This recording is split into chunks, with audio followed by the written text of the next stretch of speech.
मेघनाद लंका के राजा रावण का पुत्र था, जो मैकन्या तथा रावण की पटरानी मंदोदरी के गर्भ से उत्पन्न हुआ था।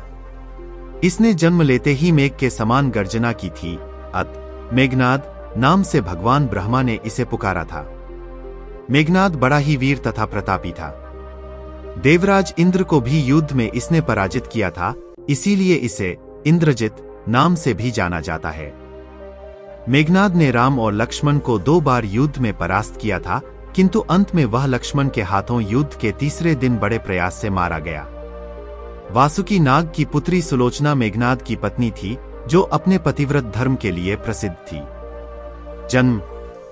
पौराणिक कथानुसार लंकापति रावण ने अपनी अपार शक्ति से न केवल देवताओं का राज्य छीन लिया, बल्कि उसने सभी ग्रहों को भी कैद कर लिया था।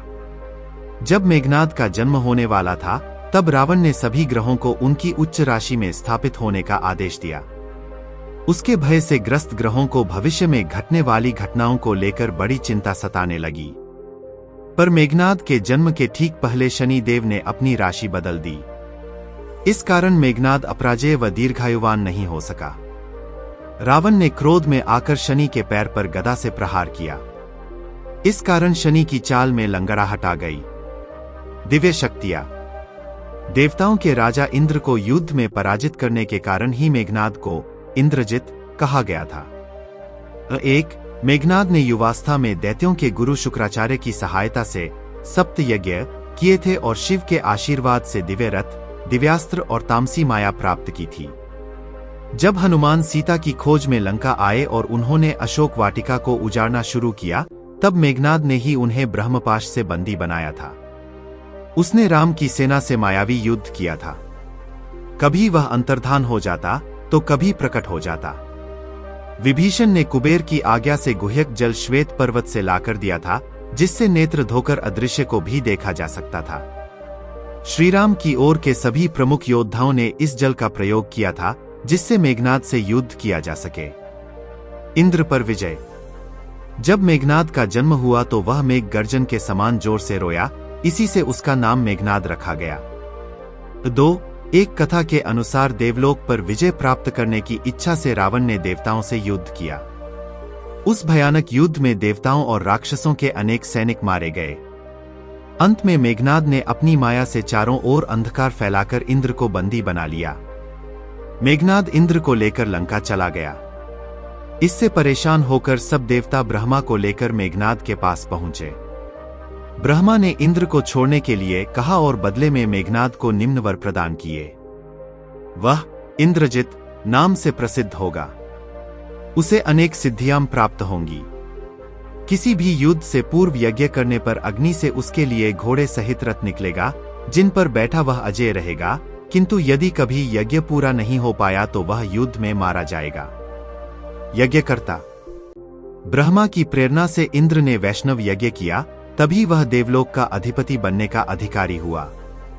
देवतागण उसे लेकर देवलोक चले गए। 3. मेघनाद ने निकुंभिला के स्थान पर जाकर अग्निष्टोम, अश्वमेध आदि 7 यज्ञ करके शिव से अनेक वर प्राप्त किए थे।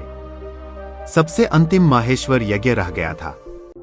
उन यज्ञों के फलस्वरूप उसे तामसी नामक माया की प्राप्ति हुई थी, जो कभी भी अंधकार फैला सकती थी। साथ ही आकाशगामी दिव्य रथ भी प्राप्त हुआ था। 4. मेघनाद को ब्रह्मा के वरदान से ब्रह्माशिर नाम का अस्त्र और इच्छानुसार चलने वाले घोड़े प्राप्त थे। वह जिस सिद्धि को प्राप्त करने निकुंभिला देवी के मंदिर में गया था, उसे सिद्ध करने के उपरांत देवताओं समेत इंद्र भी उसे जीतने में असमर्थ हो जाते। ब्रह्मा ने उससे कहा था, हे इंद्रजित, यदि तुम्हारा कोई शत्रु निकुंभिला में तुम्हारे यज्ञ समाप्त करने से पूर्व युद्ध करेगा तो तुम मार डाले जाओगे। 5. राम से युद्ध। राम से युद्ध होने पर सब वीर राक्षसों को नष्टप्राय देखकर रावण ने मेघनाद को युद्ध करने के लिए कहा। मेघनाद ने युद्ध में जाने से पूर्व अग्नि में राक्षसी हवन किया। लाल पगड़ी बांधकर कई हजार राक्षसियां इंद्रजित की रक्षा में व्यस्त हो गईं। उस यज्ञ में सरपत के स्थान पर शस्त्र बिछाए गए थे। बहेड़े की लकड़ी, लाल वस्त्र और काले लोहे की स्त्रुवा लाई गई थीं। शरपत्रों से अग्नि प्रज्वलित करके एक जीवित काले बकरे का गला पकड़ा और अग्नि में छोड़ दिया। धूम्ररहित अग्नि ने प्रज्वलित होकर विजय की सूचना दी। सुवर्ण अग्नि ने स्वयं प्रकट होकर दाहिनी ओर बढ़कर इंद्रजित की दी हुई हवि को स्वीकार किया। हवन समाप्ति के उपरांत देवताओं, दानवों और राक्षसों को तृप्त किया गया। युद्ध के समय मेघनाद ने अपनी माया से मायावी सीता का निर्माण किया था, जिससे श्रीराम के वानर सैनिकों तथा योद्धाओं को धोखा दिया जा सके। युद्ध में किसी समय मायावी सीता को मरा जानकर हनुमान की आज्ञा से वानरों ने युद्ध बंद कर दिया। मेघनाद निकुंभिला देवी के स्थान पर गया। वहां उसने हवन किया। मांस और रुधिर की आहुति से अग्नि प्रज्वलित हो गई। मेघनाद को ब्रह्मा से वरदान प्राप्त था कि निकुंभिला देवी के मंदिर यज्ञ समाप्त करने के उपरांत समस्त देवता एवं इंद्र भी उसे पराजित न कर पाएंगे, किंतु यदि किसी शत्रु ने यज्ञ में विघ्न डाला तो वह मारा जाएगा। सेबुंग वध।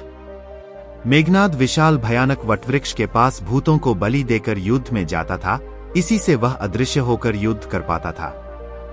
8 विभीषण ने लक्ष्मण और राम को मेघनाद की मायावी शक्ति के साथ यह बताया कि ब्रह्मा ने अनेक वर देते हुए यह भी कहा था कि यदि तुम्हारा कोई शत्रु निकुंभिला में तुम्हारे यज्ञ समाप्त करने से पूर्व युद्ध करेगा तो तुम मार डाले जाओगे। आथा लक्ष्मण ने मेघनाद के यज्ञ विघ्न डाला। ससैन्य लक्ष्मण को युद्धार्थ आया देखकर मेघनाद को लेकर एक भयानक वटवृक्ष के पास पहुंचा और बोला कि मेघनाद इसी स्थान पर भूतों को बलि चढ़ाकर जाता है, इसी से वह अदृश्य होकर युद्ध करने में समर्थ रहता है। लक्ष्मण वहां प्रतीक्षा करते रहे। जब मेघनाद आया तो दोनों में युद्ध छिड़ गया। भयंकर युद्ध के बाद लक्ष्मण ने उसके घोड़े और सारथी को मार डाला। मेघनाद लंकापुरी गया तथा दूसरा रथ लेकर फिर युद्ध कामना के साथ लौटा। दोनों का युद्ध पुनः आरंभ हुआ। अंत में लक्ष्मण ने मेघनाद को मार डाला।